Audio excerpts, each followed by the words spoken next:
For about 100 years, right, the fighter jet has been the absolute king of the skies, no question. But in today's world of stealth fighters and missiles that can see for miles, is that whole idea of the dogfighting ace, is it over? That's what we're going to dive into. You know, we all have this picture in our heads, right? This romantic idea of air combat. The lone pilot pulling incredible Gs in a tight, twisting, close-quarters duel. But is that picture just old news now? Is it a relic? Well, let's find out. Okay, so to really get where we are today, we've got to go back to where it all began, the legend of the ace.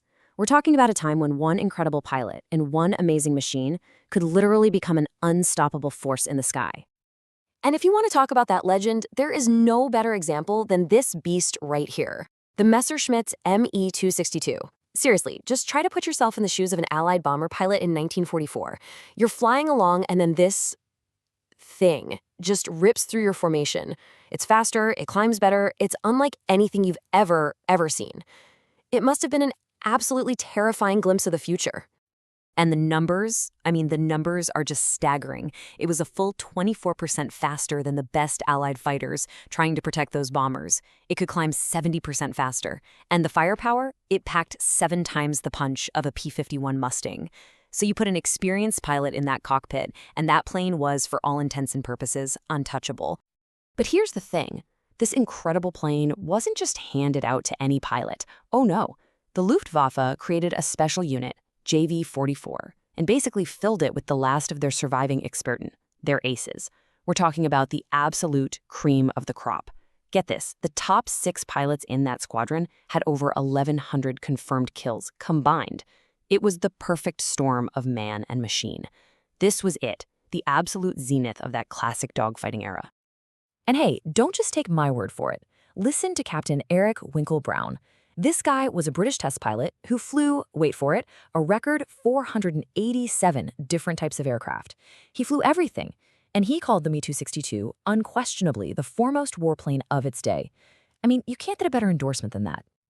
But then the war ended, and a completely new technology started to emerge, one that threatened to make the pilot, the ace, totally obsolete. We're talking about the guided missile. Suddenly, it seemed like the age of push-button warfare was here. And for a while, man, it really looked like the missile was unstoppable. Take the 1982 Falklands conflict. The British Royal Navy had this new Sidewinder missile, and it had well, just look at that number, a 73% kill probability. That means for every 4 missiles fired, 3 hit their target. That's insane. It was a complete game changer. The dogfight, it looked dead. For real. But here's the thing about warfare, it's a constant back and forth. The enemy always adapts. There's just no such thing as a magic silver bullet weapon that works forever. So faced with these incredibly deadly heat-seeking missiles, engineers came up with countermeasures. And one of the most effective was the decoy flare. The idea is simple, but it's brilliant. You just pop out a burning projectile that's way hotter than your plane's engine. The missile sees this new, super hot target and goes for it instead. It gets confused, and you get away. So how effective was this? Well, the effect was dramatic. Fast forward to the 1991 Desert Storm conflict. That incredible 73% kill probability, it plummeted, all the way down to just 23%. Suddenly, the cat-and-mouse game between the missile and the countermeasure was on, and it was in full swing. And just like that, the simple dream of a future where pilots were just missile truck drivers was over. It was dead. Air combat wasn't ending at all. It was just getting way more complex. So that begs the question, right? If it's not a classic World War II-style dogfight, and it's not some simple push-button missile launch, then what is modern air combat? Well, the answer might actually surprise you. It's kind of like a game we all played as kids. Yeah, you heard that right. Dodgeball. Forget the idea of a close-in knife fight. The modern reality is much more like a high-stakes, high-speed game of dodgeball. Your entire goal is to hit your opponent with a missile from really far away, while at the exact same time, you're dodging the missiles they're throwing right back at you.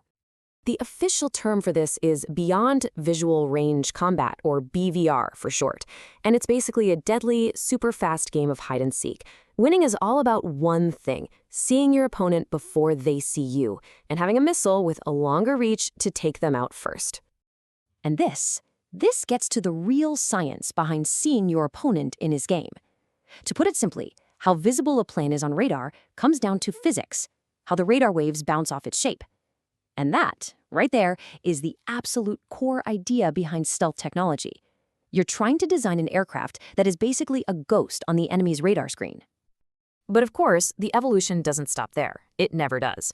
Because today, the biggest threat to a fighter jet might not even be another fighter jet.